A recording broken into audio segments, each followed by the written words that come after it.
అల్లు అర్జున్ సంధ్యా theatre తొక్కిస్లాట్కు సంబంధించి ఒక tweet చేశారు.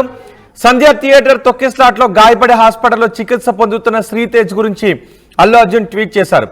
శ్రీతేజ్ ఆరోగ్యం గురించి నేను ఆందోళన చెందుతున్నాను అని అల్లు అర్జున్ ఆ ట్వీట్లో పేర్కొన్నారు. ప్రస్తుతం చట్టపరమైన నిబంధనల వల్ల నేను హాస్పిటల్కు వెళ్ళలేకపోతున్నాను అని అల్లు అర్జున్ చెప్తున్నారు. శ్రీతేజ్ కోలుకోవాలి అని ప్రార్థిస్తున్నా, వైద్యం కోసం అవసరమైన సాయాన్ని పూర్తిగా అందిస్తాం, కుటుంబ అవసరాలను తీర్చడానికి బాధ్యతను తీసుకుంటాను అని అల్లు అర్జున్ చెప్తున్నారు. శ్రీతేజ్ త్వరగా తిరిగి రావాలి అని కోరుకుంటున్నా అని అల్లు అర్జున్ చెప్తున్నారు. త్వరగా కోలుకోవాలని కోరుకుంటున్నానని చెప్తున్నారు. త్వరలోనే శ్రీతేజ్ కుటుంబాన్ని కలుస్తాను అని అల్లు అర్జున్ చేసిన ట్వీట్ని కూడా మన ఆర్టీవీ స్క్రీన్ పైన చూడొచ్చు.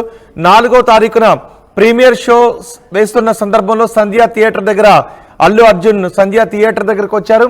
అక్కడికి ఫ్యాన్స్ పెద్ద ఎత్తున గుమిగూడారు. అల్లు అర్జున్ని టచ్ చేయడానికి, అల్లు అర్జున్ని విష్ చేయడానికి, కరచాలను షేక్ హ్యాండ్ ఇవ్వడానికి పెద్ద ఎత్తున గుమిగూడిన నేపథ్యంలో అక్కడ తొక్కిసలాట చోటు చేసుకుంది.